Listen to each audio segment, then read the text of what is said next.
Hey everyone, welcome.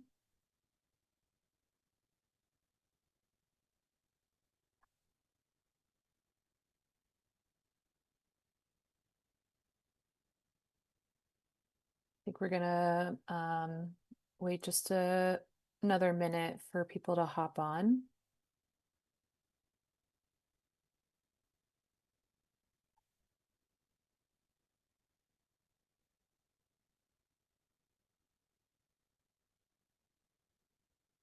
Afternoon, everyone.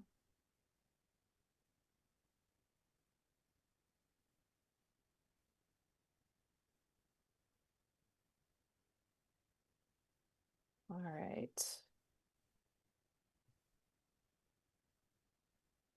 I think we can start. I'm seeing almost everybody on the meeting now. All right, well, welcome everyone to the fifth Drought Task Force meeting. Thank you for joining us this afternoon.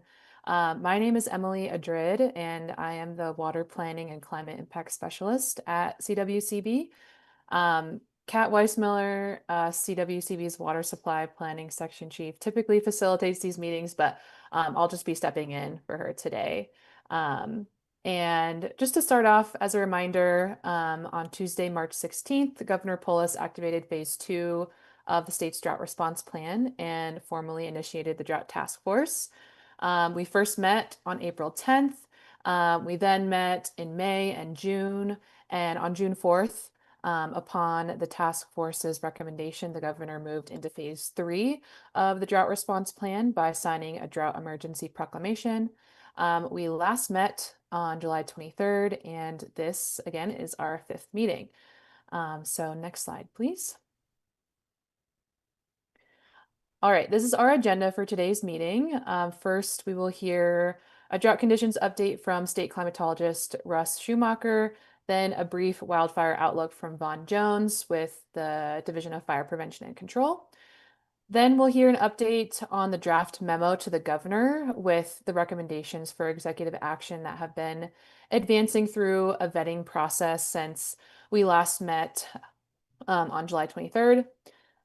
Then we will have more time than we've had in the previous meetings for agency report outs, with a focus on agency drought response and resilience actions taken this year, followed by a brief update from each of our ad hoc work groups.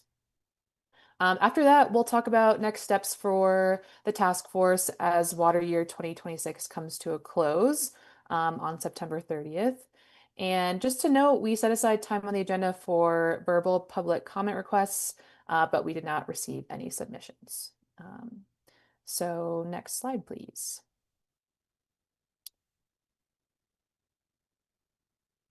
All right, so we will begin with Russ, and Russ will give us an update on the latest drought and water supply conditions. So take it away. Cool. Thanks, Emily. Thanks, everyone, for having me again. I guess you can go to the next slide. That's just the intro. So we step back a month or so. This is what the drought monitor map looked like as of the last drought task force meeting, third week of July. So we had 90% of the state in drought at that point, and almost half the state in D3 or worse, and about 12% in the D4 exceptional category. And you go to the next one, it's the current map. And it hasn't changed all that much. There's been a few tweaks to places that either got some better rain in the last month or missed out on a lot of rain in the last month, but the overall big picture is not too different. So still 91% of the state in drought, almost half the state in D3 or worse, and now about 13.7% of the state in the D4 exceptional drought category. So those statistics are pretty similar to a month ago, with some small regional differences. So you go to the next slide, shows the changes over the last month. So if you see the yellows and oranges, or where the drought monitor map shows worse conditions now than 4 weeks ago, the greens are where there were improvements. So some modest improvements on the Eastern Plains that have had in some places, some beneficial rains in the last month, some degradations in other parts of the Eastern Plains, and then in the San Luis Valley and in parts of northwestern Colorado that have been especially dry over the last month. Next slide. So here's our water year at a glance figure that hopefully most people have seen these now. Temperature on the top and precipitation on the bottom, showing each day of the water year and whether it was warmer or cooler than average. And see, almost all of them have been warmer than average this water year, going back to October. The last month, so July was the second warmest July on record. August is going to be one of the top few, if not the warmest August on record, based on the continued heat that we've had and the looking to be more warmth out for the last week of the month. So continued very warm conditions. And then on the bottom is the precipitation balance sheet, if you will, for the water year. Greens would be if we had a surplus of precipitation across the state, which we did very briefly back in October. And then it's just been growing deficits since then. So we see mid-August we did have that period of wetter conditions there. The black bars on the bottom axis are showing the daily rainfall. So we did have that period of pretty good rain in many places in the middle of August. But the overall deficits for the water year are still quite large. And yeah, other than that period in August, it's been dry for the other parts of the month. Okay, next slide. And then this shows our quadrant chart. This goes only through the end of July. But again, with these, precipitation is on the horizontal axis, temperature on the vertical axis, and then all of the water years, the October through July period for all the water years there historically. And again, when we go through July, we see really 2 years that really stand out as being very different from all the others in the historical record. One was 2002, which was the driest water year for Colorado. And then 2026, way up at the top, which was by far the warmest water year for the October through July period. And so those are our two really, I guess, standard bearers in terms of drought, with 2002 being so exceptionally dry across the state. This year, very dry, not that dry, but still very dry, and then exceptionally warm. So the October through July period was the sixth driest water year for that period, and it is pretty close to some of the other very dry ones there, like 1934 and 2018 and so forth. Okay, next slide. So more recent conditions now. This is the precipitation going back to July 1st. So the monsoon season-ish so far, showing how much precipitation has fallen in different parts of the state. So many places on the Eastern Plains have had quite a bit of rain since July 1st. Not everywhere, but a lot of places have. And so some spots with 6 to 8 inches of rain going back to July 1st. That we see there on the Eastern Plains. The other place that's been especially active has been southwestern Colorado, like in the San Juan Mountains, that it's had 3 to 4 inches of rain going back to July 1st in that area. Also some flash floods in those areas. So those have been active. And then there's other parts of the state like northwestern Colorado that's been quite dry over that period. And also part of the Front Range, like eastern Boulder County, southwestern Weld, Broomfield, in that area that kind of stands out as a pocket of being just missing out on a lot of the storms. If you go to the next one, it shows the percent of average over the same period going back to July 1st, and some of those areas jump out. So we see a lot of eastern Colorado has been above average precipitation for the last month and a half. But again, not everywhere. There's some pockets that have been quite a bit drier than average as well. And then you see southwestern Colorado above average, but the San Luis Valley drier than average, that part of the Front Range, and then other parts of the western slope that have not seen the active monsoon that some other places have. Next slide. And so, where does this put us in terms of the big picture drought with respect to water supply? It's going to be one of the worst years for stream flow in most of our river systems across Colorado. This is the Colorado River at Cameo, one of the gauges, the gauging stations that we look at pretty regularly for the cumulative stream flow for the water year going back to October 1st. Up to this point, so you see all the historical years there in gray and the median conditions in the green, and then some of the previous lows. And then 2002 is the brown line, the solid brown line there, which was the previous low at this station. And you can see 2026 this year tracking just a little bit below 2002 for the lowest cumulative stream flow on the Colorado River at Cameo. The next slide shows the Arkansas River at Salida, which is actually quite a bit below the previous low year of 2002. Other river systems, it's a bit more of a mix. There's other rivers and other locations that are also the worst on record. Some other places that are not the worst, but there's not really anywhere in the state that's seen good stream flow over this water year, unfortunately. So the impacts of the poor snowpack this last winter, plus the warm and dry conditions since, are showing up in the lack of water in our rivers. And the next slide is showing a couple of the big reservoirs that are relevant. Again, most of the reservoirs are not doing great either.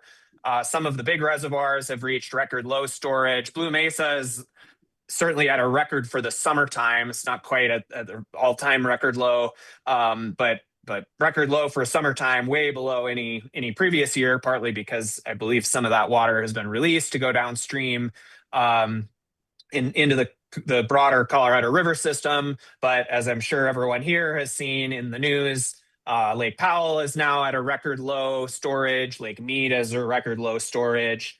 The combined storage in the big reservoirs in the Colorado River Basin is also at a record low. And so that is the other big implication of having record or near record low stream flow and really warm conditions over this water year. So the next slide, just to kind of wrap up, looking forward a little bit, this is forecast for the next 15 days. The probability of being below average precipitation on the left, near average in the middle, above average on the right. Not a real clear picture here. It's not a strong signal of what the next 2 weeks is going to look like. It's not going to be extremely dry, but it also doesn't look like it's going to be extremely wet. Somewhere in the realm of average. There will continue to be rain chances pretty regularly, but no big storms on the way either. And the other part that I didn't put it in here, but the other part is that the next 2 weeks are going to continue to be, well, certainly the next week is going to continue to be very warm across Colorado and across a lot of the Western United States. So while we will continue to at least have some rain chances, we're going to have above average temperatures to go with that again.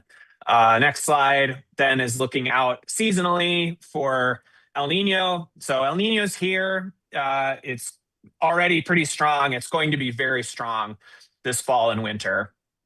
The graph here just shows that, like, for the October, November, December period, it's a more than 90% chance that it will be a very strong El Nino. So that's about as high as the probabilities ever get here. So what does this mean for Colorado? It increases the chances for a wetter than average fall. I think that is a signal that historically we can rely on to some extent. The outlook for the mountain snowpack is a bit less clear. The correlation there between El Nino and the mountain snowpack is not nearly as strong as the correlation between, say, El Nino and having a wet fall across the state. So next slide. That doesn't necessarily mean that the snowpack will be bad. We just don't really know at this point. And we can see this in the seasonal outlooks for the fall season, September, October, November. The little pin there is at Durango, just for spatial reference. So a slight tilt towards above average temperatures. And then the next slide is for precipitation. And you can see that and again, think of these as a forecast of the confidence that it'll be above or below average for precipitation, not necessarily a forecast of how much above or below, but it does show there's at least some confidence that the southwestern U.S. will see a wetter than average fall season, and that is a pretty consistent with the El Nino coming in. So we'll have to wait and see, but it's at least a little glimmer of hope in the longer range. So next slide is just some takeaways to wrap up. They look very similar to what I've put in these for the last several months. Still the warmest water year on record by far. August is not going to change that. Through July, the sixth driest for Colorado. We continue to have nearly half the state in extreme or exceptional drought. Some places have seen some good rain in the last few weeks, but other spots have remained dry. And I didn't go into it, but the places where it has rained a lot, as I'm sure people have seen, we've had some pretty bad flash flooding, especially on the burn scars. And then El Nino's in place and strengthening, which tilts the odds toward wetter conditions in the fall, possibly beyond, but a little too early to say with much confidence what is going to happen beyond that. So, and then I think the last slide is just my contact info and some of our things that you've all probably seen before. So that's what I've got. Happy to take questions if there's a minute or two. Yeah. Thank you, Russ. Robert, yes, you have a question. Thanks, Emily. Russ, I know some of your CoCoRaHS stations measure hail impacts. I know, do you have any facts or figures on that? As I've been talking to some of my farmer friends in eastern Colorado, they're out of drought, but they're also out of crops because of the severe hailstorms that have occurred. Because of the higher temperatures, the thunderstorms seem to be really severe. Yeah, I haven't that I have that data, but I haven't looked closely at it in the last little bit because we've been mostly, yeah, I think the flash floods have been what has been catching attention. But that's good to know that that the hail impacts maybe are worse than has been getting a lot of attention there. So I appreciate you bringing that up. But I can get you, I can whip up those numbers pretty quickly. And I'm curious now what they look like. I don't think it's been an extra active year for hail, but obviously, as you know, when the thunderstorms happen like this, then sometimes they bring the hail too. Yeah. Thanks, Russ. Yeah, thanks for bringing that up. Awesome.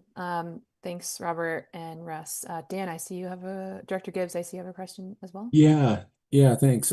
Russ, thanks so much for your presentation. Really always interesting to hear from you, and I really appreciate the facts and numbers. I'm curious, big picture, we've heard, Colorado has, experienced, the warmest daily temperatures, weekly temperatures, monthly temperatures. On top of that, worst snowpack in Colorado history. But thinking past our Colorado history of what we know of, is it accurate? Have you heard the numbers? I feel like in context of some of the Colorado River discussions, I've heard numbers thrown out that scientists are saying that we could be the driest since 1200 years. Have you heard those numbers as well? I just want to see is that kind of accurate as well, do you think? Yeah. So that study that came out, I don't know, 5 years or so ago, it wasn't specific to Colorado. It was kind of the southwestern U.S. in general. But yeah, that's exactly what they found was with records like tree rings and other sources like that you can use to look back much further in time than we have rain gauges and stream flow gauges and things like that.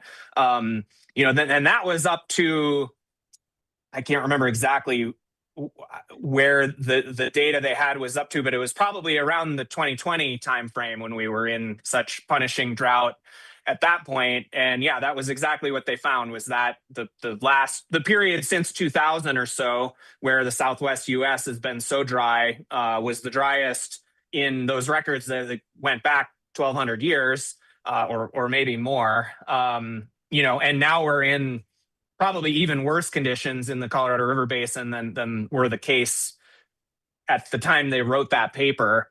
I think it's it's maybe not so then the other bit of context here is that we also know from these paleo records and just from historical accounts that there have been some really awful multi-year droughts in the Southwest U.S. Going back before we have records. And so if this drought, I guess the way I would think about it is if this drought goes on for another, 1, 2, how many ever years, I mean, we're in real bad company at that point. But even right now, having record low stream flows this year, having our big reservoirs at record lows, the conditions are in bad shape, obviously, in the southwestern U.S. So that was kind of a rambling answer to your question. I don't know if that helps at all, but I haven't seen any scientific studies that have refuted the conclusions of that study. Yeah, I appreciate that, Russ. My big takeaway is that since we're worse off than 2020, it's safe to say that you could even say it's more years than 1,200. Right.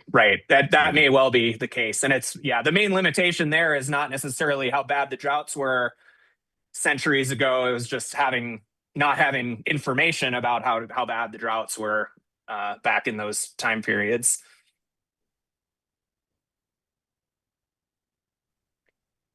Awesome.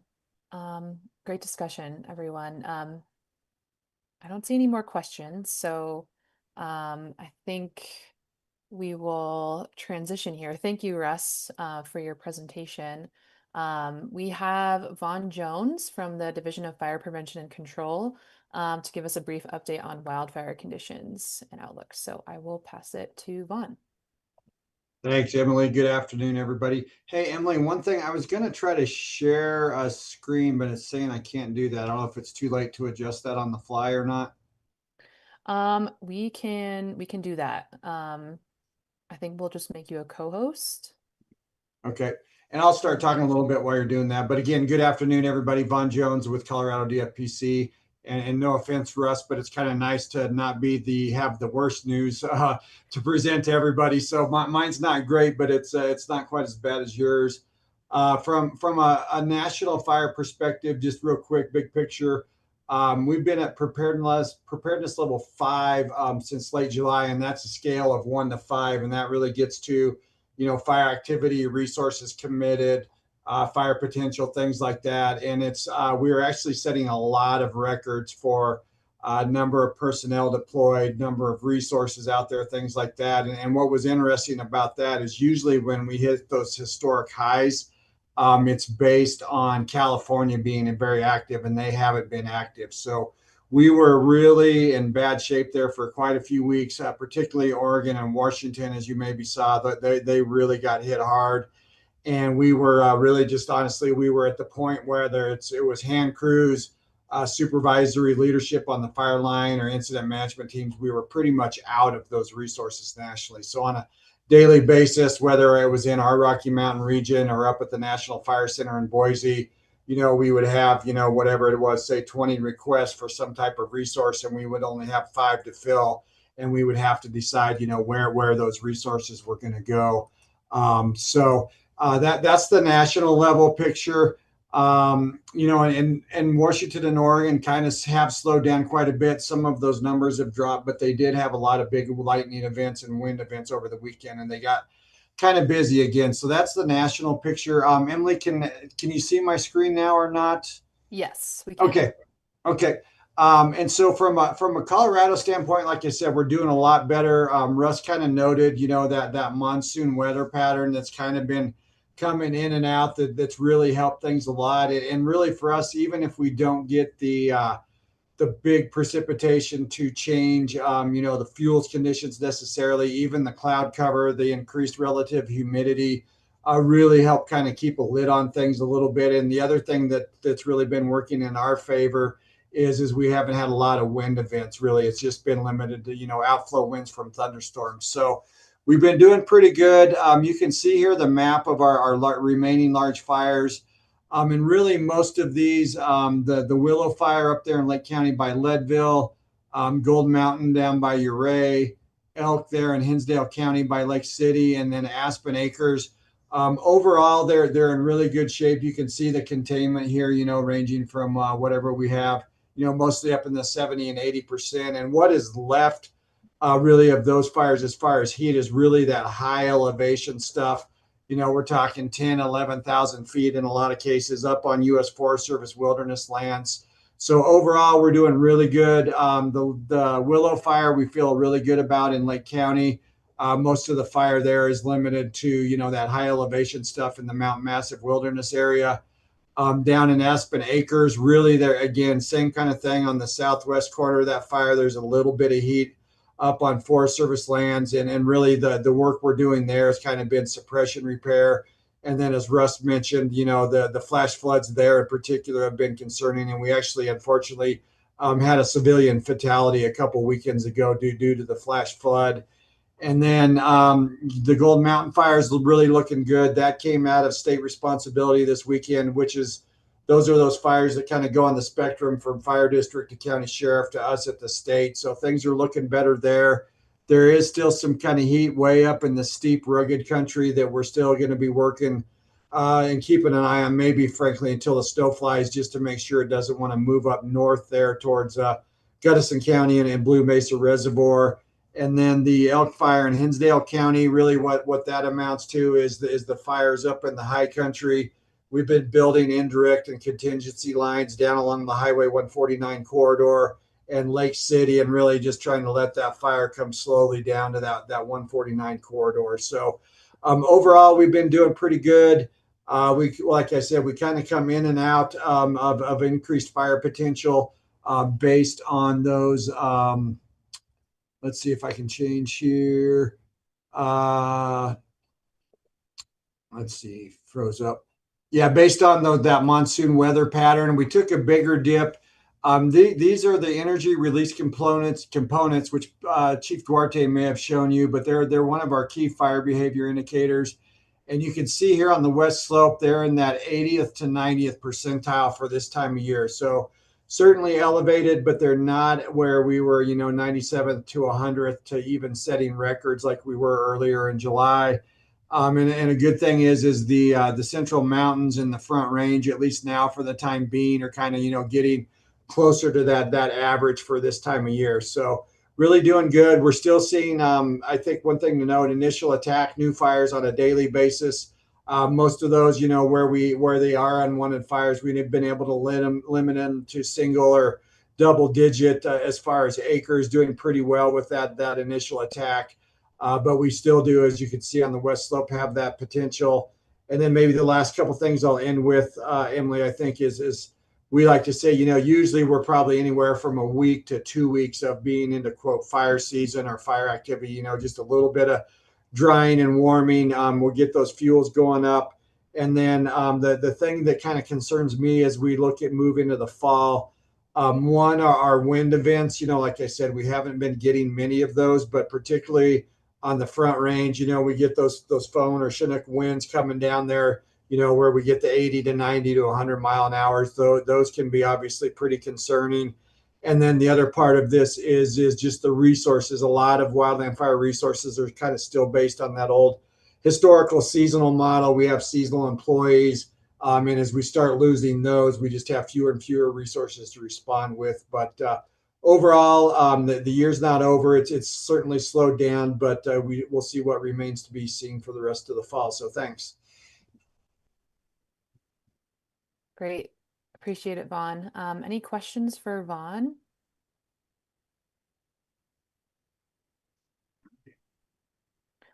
All right. Well, seeing none, Vaughn, just wanted to say, we'll appreciate the update and also all the work that you and your colleagues have done to manage and respond to the fires this year. Thanks. Appreciate it. Yep.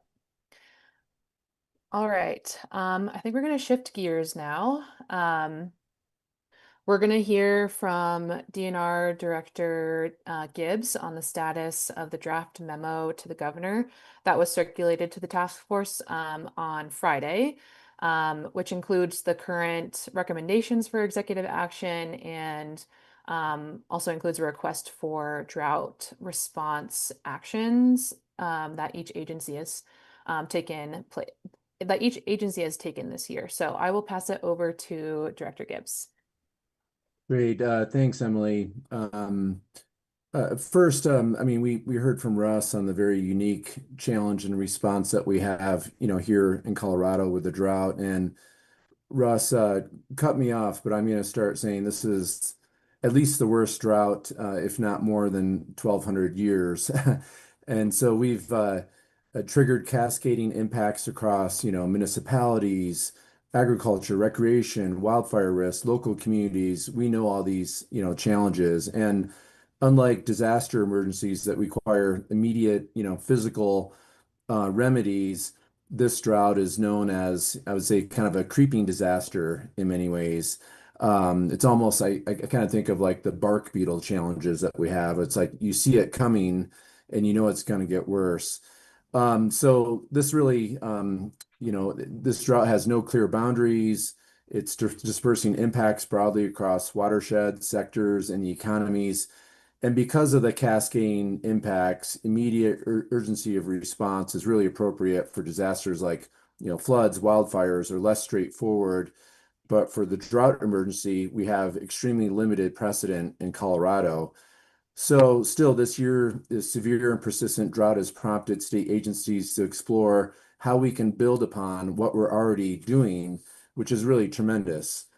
So with that, I want to share with you all that we're continuing to work very closely with the governor's office in particular on legal counsel, and the recommendations are really going over, legal rigorous review. We've also included impacted agencies like Department of Personnel and Administration and Department of Revenue.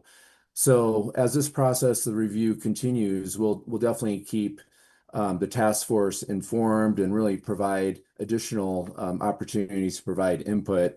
But we really want to have, state agencies continue to leverage the existing operational tools. We want to collect feedback that we can provide, still to the governor for his consideration and for state leadership. So more is in the works, more or less, and we're just continuing to work with all the partners to get like final okay with all the recommendations that were presented. Happy to provide any questions or.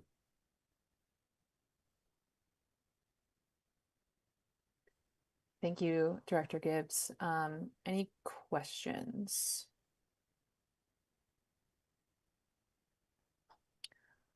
Okay, looks like there aren't any questions. Thank you again for the update. Like I said, the draft memo was circulated on Friday, and we'll compile the task force agency's feedback, and we'll follow up with next steps to get that finalized. So thank you again, and I think we'll move into agency report outs. We'd appreciate it if you could share any drought response or resilience actions that your agency has conducted during this historic drought year. So Director Gibbs, I think I'll pass it back to you, and we can just kind of go through our roll call. So yeah, I'll pass it to you, Director Gibbs. Great. Well, thanks, Emily, for helping to facilitate these discussions. As we all know, it's been an extremely busy summer, to say the least, for state agencies, but also for local communities as well. Really looking at the impacts of overlapping drought, fires, flooding now. So I just can't thank everyone enough for your efforts with this and really bringing the best minds together while we're working to find solutions. I want to give a big shout out. Thanks, Vaughn, for your updates on fire. Just so grateful for the firefighting community, for the long, hard hours, and the folks on the ground. So thanks, Vaughn, you and Mike Morgan, your whole teams, as well as DHS, EM too, that help really coordinate, all this work is so important. Now that we have some of the monsoons, now we're seeing, some more flooding activity around the state, which is really challenging. Really mourn the death that we saw, the person that lost their life in the flood as a result of the Aspen Acres fire, and really send my heart and my prayers to that person's family. At our last meeting, we discussed potential actions that are underway. As I mentioned, the governor's office is working hard to really determine what those next steps look like. But we all want to work to highlight all the amazing work that we're doing right now, with the drought. So, yeah, just really appreciate everyone's urgency with this. I know that my whole team is all hands on deck with this. I'll let Jason talk, for Division of Water Resources, and Lauren with CWCB, and Nate Pearson on my team, but we're all hands on deck. So thanks so much. Thanks, Dan. Any questions for Director Gibbs? Okay, well, next on the list is CWCB, so I will hand it over to Director Riss. Yeah, thanks, Emily. And thanks for doing such a good job hosting the virtual webinar again. Yeah, obviously we've been really busy too. Just to highlight a couple of things.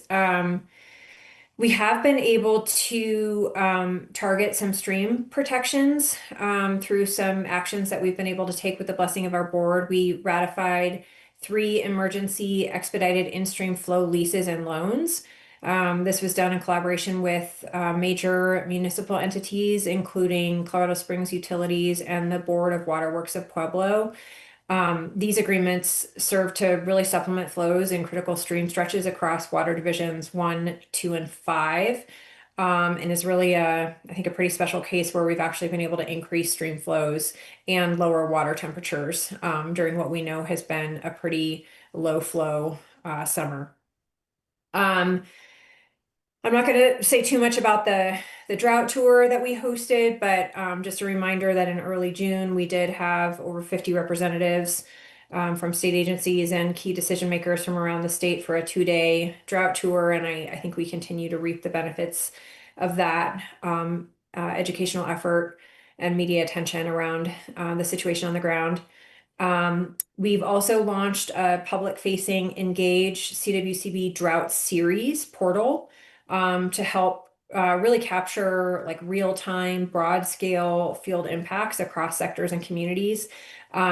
You can see that at Engage CWCB, which is our kind of our outreach website, where we have a lot of stories and photos captured there. And please, feel free to share that with folks that may be able to provide their own anecdotes and stories about what's actually happening on the ground. There's an opportunity through that website to capture that. We've also really tried to improve public access to statewide drought conditions and response. We launched the Drought Dashboard and released a 2-part drought and resilience focused CWCB podcast on Water Talk. If you haven't listened, I think it's a particularly good 2-part series. You can connect to that either by your favorite way to access podcasts, or we have it linked to our website as well. We've really been working to create public platforms to communicate about these evolving conditions and keep water users informed. The last thing that I wanted to mention is a bit of a preview. Every September, our board has a finance committee meeting where we consider items that will go into next year's projects bill. And there's a number of ongoing programs and projects that the board recommends from previous years. And this year, we're looking to potentially seek drought resilience funding that would support a package of drought resilience opportunities.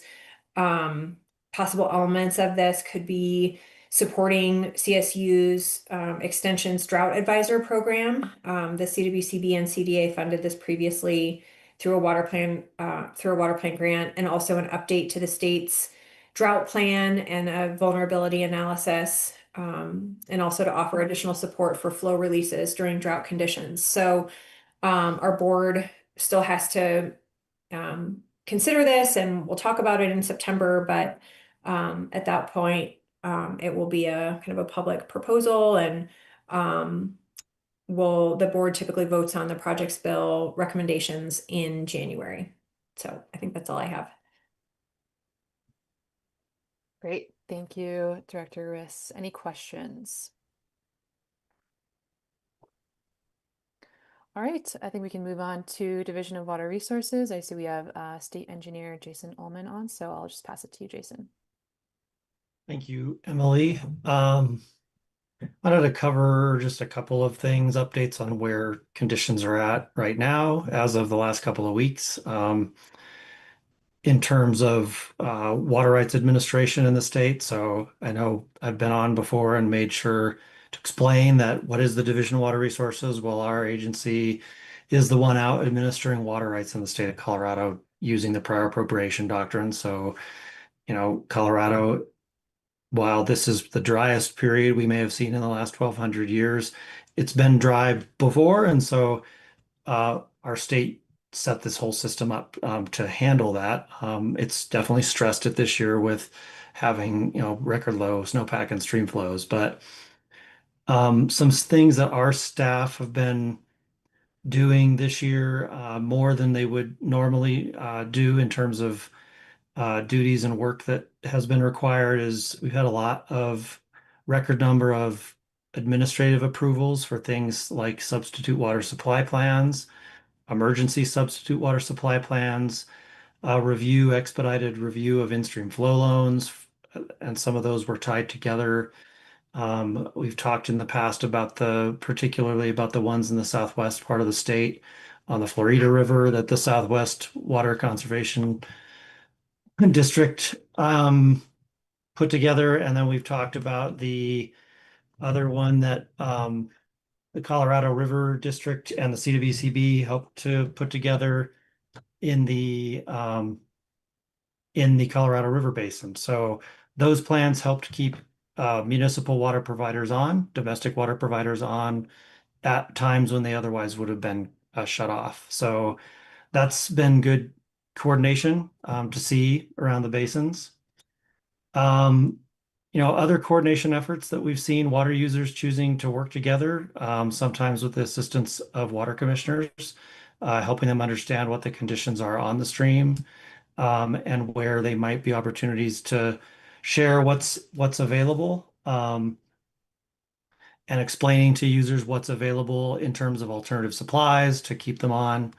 So while it's been a stressful time for our staff and for the water users who are affected, I mean, our water commissioners are some of the folks that see these people on day in, day out, that are dealing with the impacts of drought, not able to grow the same crop. They're going to have an economic impact from the drought. And it's definitely been stressful for those users. It's been stressful for our staff, but they've been encouraged to see some of that cooperation.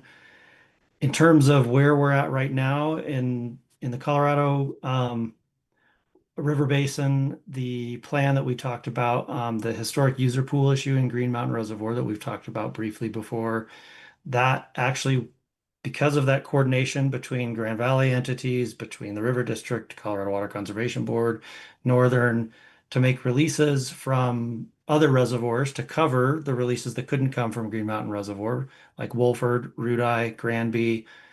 That ended its ability to cover all of the depletions for all those users in the Colorado main stem a Sunday, not this past Sunday, but the prior Sunday. And so our staff have been out curtailing those water users that aren't protected by the plans for the municipal and domestic providers, which has been going better than you might expect, given that they're typically going to people that haven't been curtailed in the past, because they've been protected by this pool of water. So I want to give kudos to my staff who did a great job of proactively communicating that this was coming, giving flyers out to these folks that they were going to have to talk to later so that they weren't surprised when it actually happened. And so I think that's helped that process go a little bit more smoothly. But suffice it to say, conditions are still low stream flows. People are still trying to irrigate to finish their crops out for the year or to wet the ground before the winter. And so, and the monsoon rains have been, and the climatologist Schumacher can attest. I think not as widespread maybe as they are in some years. They've been somewhat spotty, particularly on the western slope. So it hasn't produced this widespread increase in stream flows that would help bring the calls off some of the streams or make the calls, at a more junior level. And so those calls have stayed pretty senior. I mentioned this at the Water Congress last week that we have 159 calls in our system right now. If you go into our database of calls that our commissioners are putting in, they're administering, out of those 159, 137 of them are senior to 1922. So 1922 was our first compact. So have a priority date with a year that is earlier than 1922. 111 of them have priority dates earlier than 1900. And so, I mean, that's, I guess, a big picture reflection of the conditions on the stream around the state right now. So we are looking forward to the fall rain from the fall precipitation from the monsoon or from the super El Nino that hopefully will be coming. I know there's just a lot of people around the state hoping for the same thing, but with that, I think I will conclude my remarks. Great. Thank you, Jason. I'm also crossing my fingers along with, I think, everyone on this call. I will now turn it over to CPW. We have Matt Nickel here to do an update. Thanks, Emily. Appreciate it. Yeah, similar to all of you, CPW, very busy dealing with drought conditions. We are actively managing drought and fire impacts through closures, emergency salvages, flow mitigations. I'll talk about that here in just a minute. We're also trying to get the message out to our recreators in terms of our website, kind of this know before you go in terms of whether the water's open, whether the boat ramp's open, whether there's ANS inspections available, all those kind of things. Also, securing trash through Bearwise, leashing dogs near water, and giving wildlife space. So I'll just go into a few of those things that CPW staff have been working on. Are in our aquatic resources and hatchery operations. We've had 10 additional fishing closures since the last meeting, 2 additional fish salvages operations, and 8 additional boat ramp closures since we met together last. The fishing closures pretty much unprecedented. So 28 total closures covering almost 650 stream miles. The good news is that's only 1.5% of the total miles of stream and river that we manage, but we're monitoring those closely and even had good news last week when we lifted the closure on the Roaring Fork due to some of those releases from root eye that a couple of people were talking about earlier. So a little bit of good news there, but the emergency fish salvages, where we lift all bag and possession limits because we know that loss of the fishery is likely imminent. We've had 8 of those, 2 additional ones since that last Drought Task Force meeting. Those are, opportunities for our angling public to harvest those fish and utilize that resource before we lose them. So In terms of boating, 14 boat ramp restrictions and closures. And this is eight additional boat ramp closures since our Drought Task Force meeting in July. And then in our hatcheries, we're implementing substitute water supply plans at both Finger Rock and the Crystal River hatchery to navigate unprecedented water calls. And Mount Chavano basically stocked out all of their fish early again due to the calls on the river there on the Arkansas in Salida.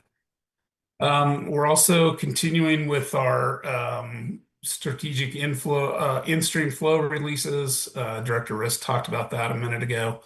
The Upper Arkansas partnering there to release up to 2,500 acre-feet from Twin Lakes to flow down to Pueblo Reservoir. We contributed to that along with partners up and down the river to reduce trout heat stress and to preserve that gold medal fishery there.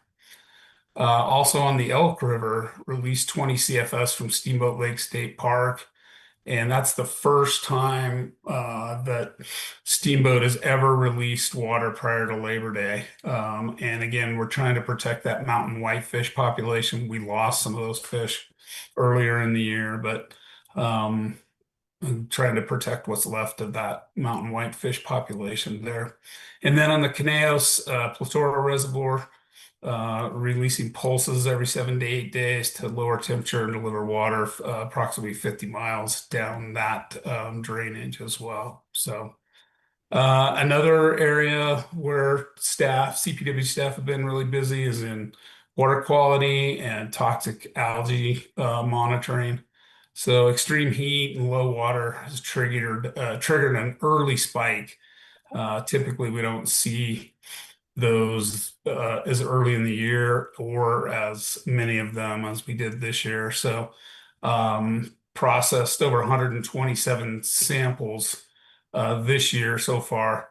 Last year we were at about 76. So new record locations were impacted and an advisory at John Martin Reservoir exceeding safety thresholds there. So again, just those water quality and toxic algae that are a symptom of drought. And then finally, in our terrestrial wildlife and ecosystem impacts, our staff are reporting forage loss and of course, human bear conflicts, which I'm sure all of you've seen all over the news. But the severe degradation of upland shrub berries leaves big game and bears, of course, facing winter forage deficits. And black bears are searching wide and far for food resources, especially as they go into the hyperphagia prior to going into hibernation. So we've had a surge 96% this year over typical years in bear reports. Also impacts to native species, and in particular to grouse, sage grouse, and other rare species on the West Slope. Just the habitat loss, and we're really concerned about some of the Gunnison sage grouse populations. And then finally, in plants and pollinators, again, rare plants like the Rocky Mountain monkey flower failed to appear in typical moist sites this year. So that prompted off-site genetic preservation and trying to preserve those species of plant. And also in terms of pollinators, extreme heat triggered early butterfly flights and a sharp decline in bumblebee counts as well. So again, just like all of you, we're continuing to work hard to look at the impacts both to wildlife as well as to our recreators across the state and trying to navigate the drought conditions. I'm joining you here today from my place outside of Gunnison, and I'm happy to say that we had the first true monsoonal rain yesterday afternoon, maybe about 2 hours of just really good rain. And I felt like doing the Gene Kelly dance out there in the rain. And I know I just really dated myself right there, but that's pretty much what I have, Emily. Thank you. Thank you. Thanks for ending on a or reporting out from Gunnison. Robert, I see you have your hand up. Thanks, Emily. Matt, thanks for the report. I don't want to be a Debbie Downer, but how is the drought impacting the invasive species situation? I mean, I just saw a report about Carter seeing mud snails now, and how is the zebra mussel fight going? Yeah, so thanks for that, Robert. I'm not sure, in some ways the drought can increase impacts, but also in some ways it can lessen impact, potentially through less recreational use, less spread, things like that. However, the invasive species, they march on. Hmm. And so, yeah, to your point, that Carter Lake, so New England mud snails across the state, we've seen increases in um, those places where we found them. But I think our concern with that one in particular is just the recreation that happens. Carter's one of the busiest boating places in the state, and so that's why we really made a big deal out of that. And trying to really encourage boaters and then give them a heads up that there's going to be inspections and mandatory decons and those kind of things. So I think it's good news and bad news, probably somewhat on the invasive species front. The one good news I can say is that we've yet to find a villager in the Colorado River this year. And for the species there. And so that's really good news. We don't know if that's indicative of low flows, of the fact that we feel like we found the source population and tried to eliminate it. But that was one bright spot on the invasive species front. So thanks for the question. Thank you. Thank you, Matt. I think we have CDA up next, so I will pass it over to you, Robert. Thanks, Emily. Well, here at CDA, we'd also like to thank all the wildfire firefighters for all their diligent effort. And it's really what they've been doing. So thanks so much, Vaughn. If you could pass that on to everybody there. CDA, we've been really supportive of the governor's effort to get a federal disaster declaration. We feel like that's really important for our state. Our teams have been, of course, supporting producers by the flash flooding that people have talked about, and also some of our staff was involved in supporting the damage assessments, especially for the Aspen Acre fire. We're still getting submissions on our website about drought impacts. We had one, the most recent one was on August 18th, just a wheat farmer. I know estimated wheat harvests are less than 50% of our 10-year average just because of the lack of precipitation this winter. And then on top of that, we had a late freeze that any wheat that it was maturing, the freeze killed the wheat heads. And so a really double impact there. Special thanks to the Arkansas-based Roundtable. Chair David Allgood allowed us to show the Legacy Ag Behavioral Health film at the base roundtables. And then we had a great discussion, facilitated discussion with the people that are in that film with the roundtable members. So thanks very much. On October, we'll be opening up our climate resiliency grant opportunity. I'll put a link in chat. You can go to our Colorado Department of Ag website to find out more information about how to apply for that. Our ag behavioral health work continues as we really are getting a sense of the huge amount of mental pressure that our rural communities are under this year. And our next ag behavioral health work group will be tomorrow, actually at 1 p.m. And we've set our second annual Ag Behavioral Health Summit is now October 15th and 16th, and it's going to be held in Fort Morgan, Colorado. And thanks to the governor for proclaiming August Colorado Proud Month. As I've mentioned before, this year it's more important than ever that people really support local producers and buy local because of the minimal amount of produce or beef or whatever products that our ag producers are producing that are available. So it's really critical that we support them this year more than ever. So that's it for me. Thanks, Emily. Thanks, Robert. I will pass it over to Ann Miller from DOLA. Hi, yeah, and from the Department of Local Affairs, thanks for everyone's hard work. Been a tough summer. So DOLA continues to really lean into our ongoing work, which is supporting communities and particular local governments. And we've been doing that through kind of communication, through our regular newsletters, education, webinars, and highlighting the different resources available across agencies around drought response and long-term resiliency, and yeah, the kind of funding navigation.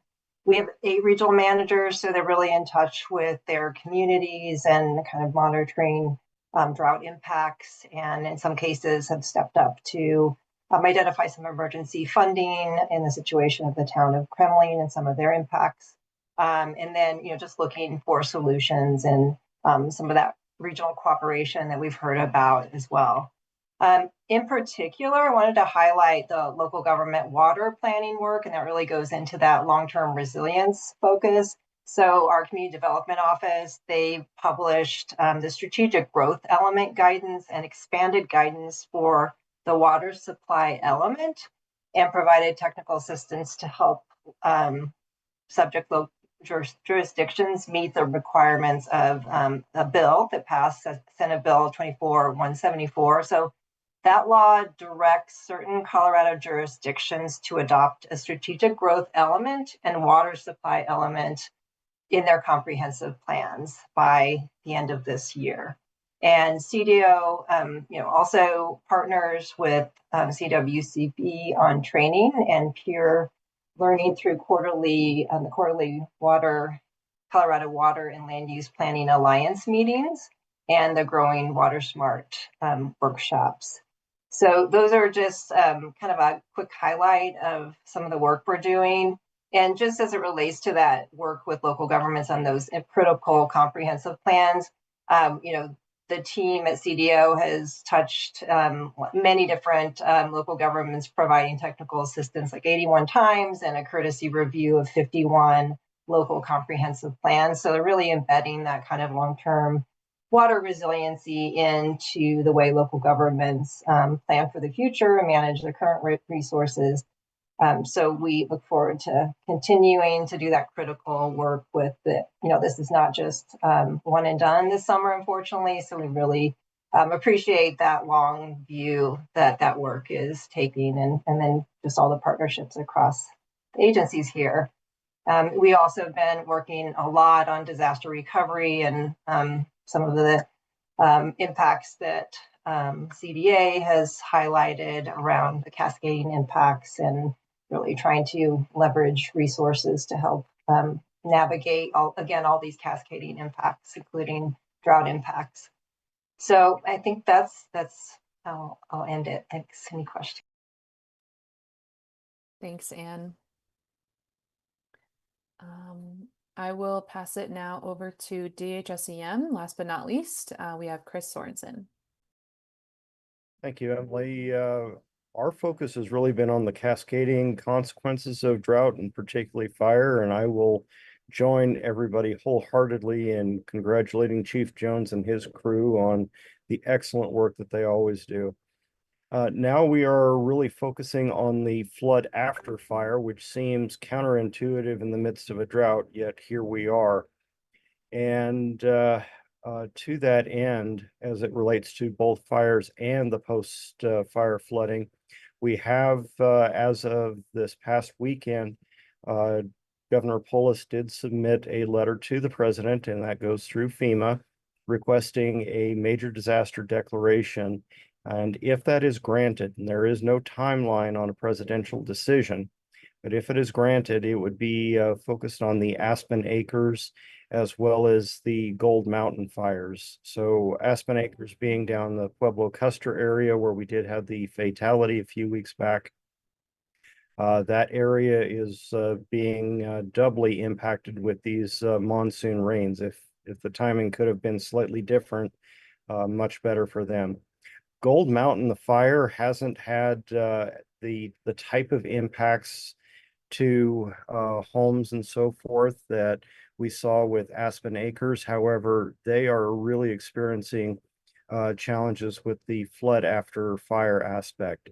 So our team is really focused on the recovery efforts. And while Aspen and Gold are two that really jump out to the fore, all of the fires that we've had over the course of the summer are receiving attention from our recovery team.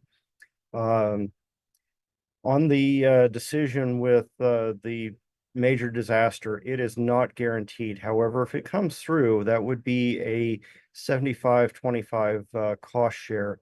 And as you may recall from the last meeting, that was in the hundreds of millions of dollars for the overall cost of suppression and consequence management.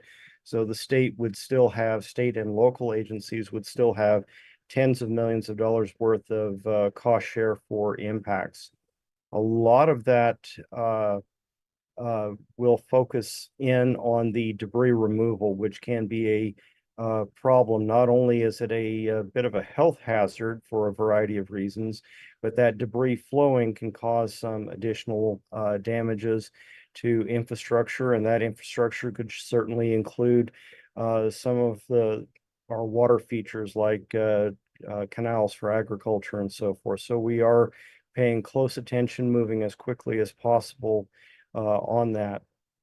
There are 5 executive orders currently in place as it relates to fires and post-fire flooding. That's out of 8 or 9 over the course of just the past 60 or so days. One of those is actually was just extended Friday, so that'll go for another 30 days to help make sure that we are ahead of the post-fire flooding. And I know it's been brought up a few times about major disaster declaration as it relates to drought. I have still been unable to come up with any examples where that has been granted historically. And while I wouldn't discourage people from thinking about that type of approach, please keep in mind that it has not been successful in the past so far as I've been able to find. So keeping it brief like usual, pending any questions, and I'll turn it back to you, Emily. Thank you. Thank you, Chris. Any questions for, I guess, any of our report outs? Okay, well, thank you all again. And thank you for sharing all the work that your agencies are doing to respond to drought. I know that a lot of staff at our agencies are really the ones on the ground responding to drought. So thank you to staff as well. So the next agenda item today includes updates from our 4 ad hoc work groups. We'll hear from municipal impacts, agricultural impacts, the interagency drought communications group, and wildfire risks group. So I will first turn it over to Jenna Batson from CWCB, who will provide an update on the municipal impacts work group. Thanks so much, Emily. Good afternoon, everyone. This will be a very quick update, but the CWCB remains in contact with the Colorado Drought Coordination Group, which is an existing group that regularly brings together water providers of varying sizes from across the state. But because the last task force meeting was on July 23rd and the last coordination group's meeting was on July 22nd, we do not have pertinent updates on the working group for this meeting. The next coordination group meeting is this week on Wednesday, August 26th, and the CWCB will attend, provide updates to that group, and then report back at the September task force meeting. So that is all I have today. All right, fantastic. Thank you, Jenna. I will move on to the agricultural impacts group, and Robert may be the one providing that update. Yep, thanks, Emily. Okay, awesome. So our Ag Drought Cooperators #4 meeting was held on Tuesday, July 28th. We had updates from Department of Ag activities along, as well as with the Colorado Ag Water Alliance. Greg Peterson provided update, and I think the main key point takeaway I felt like from that is that, again, to emphasize that all the work that we've done prior to this year hopefully is paying off. That whether it's infrastructure improvements, whether it's soil health benefits, all those things that we've done in the past have really helped out this year. So I think it really goes to the importance of, after we get past this year, to keep up those investments or increase those investments in that work. Sam Stein provided an update on the Drought Task Force. Amy Alstack provided a Colorado River update. Chris Sturm provided a watershed protection update, and Anna Reichen provided an update on the measurement installation program that's going on the West Slope. Recording of that meeting can be found on our Department of Ag website, and our next meeting is scheduled for September 29th. Great. Thank you, Robert. I will now pass it over to Katie Weeman, CWCB's Marketing and Communications Director, to give an update on our last two work groups.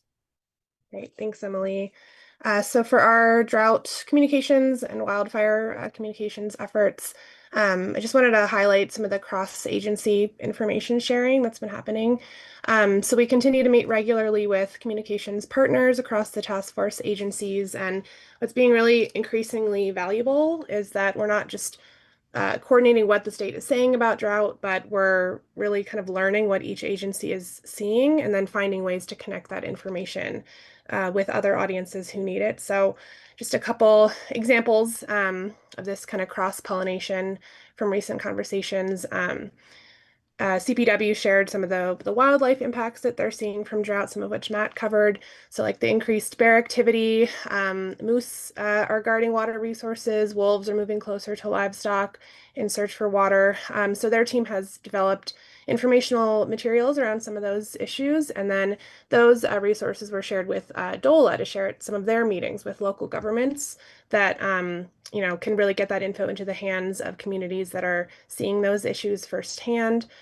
We heard from CDA about some of the mental health toll that drought is taking that Robert mentioned as well, and then the resources available to support them. And so then CPW mentioned that ag producers often attend their commission meetings, and they're often frustrated by the impacts they're experiencing.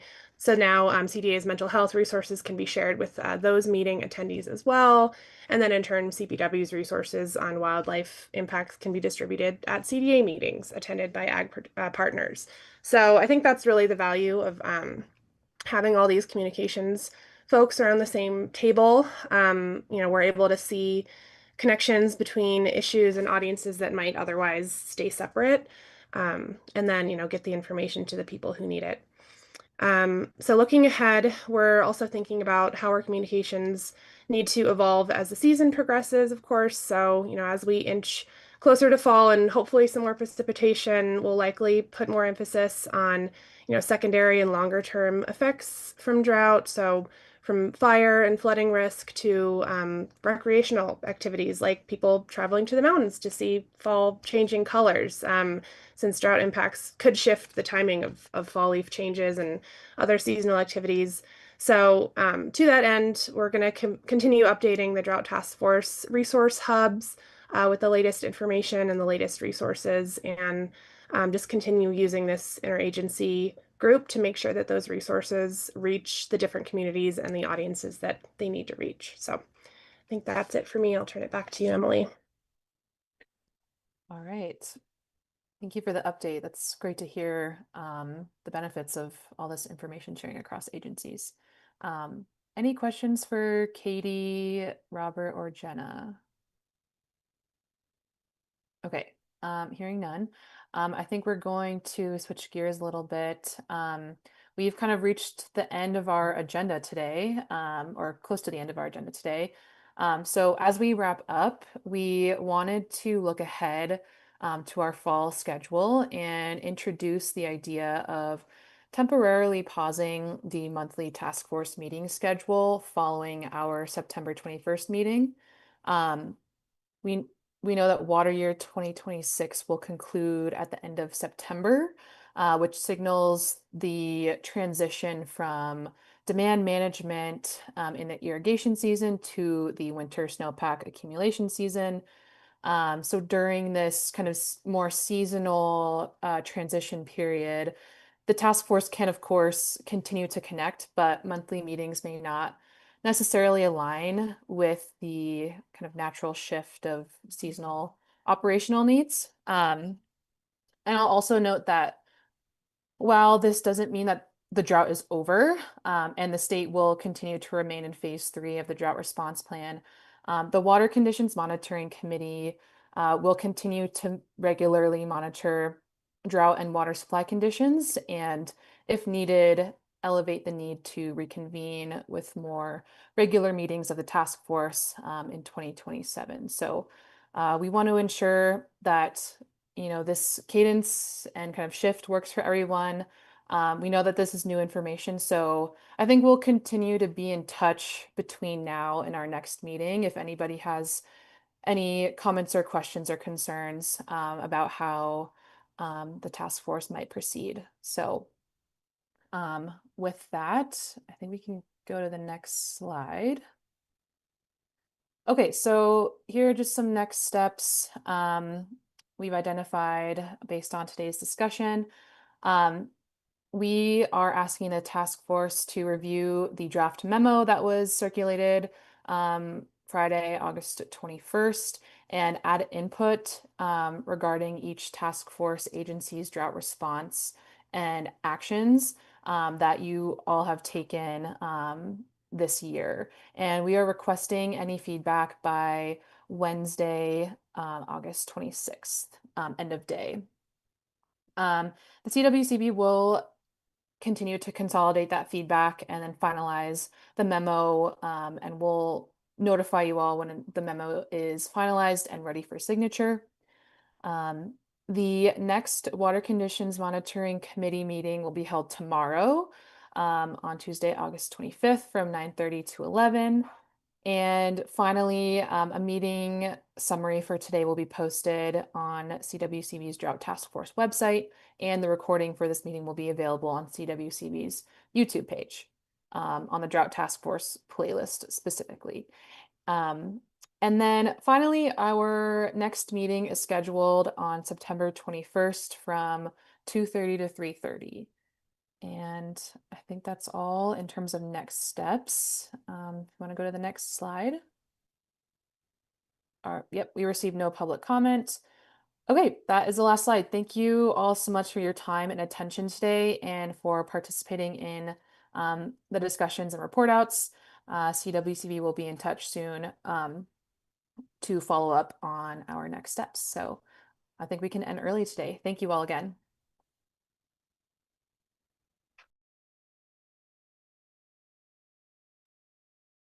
Recording stopped.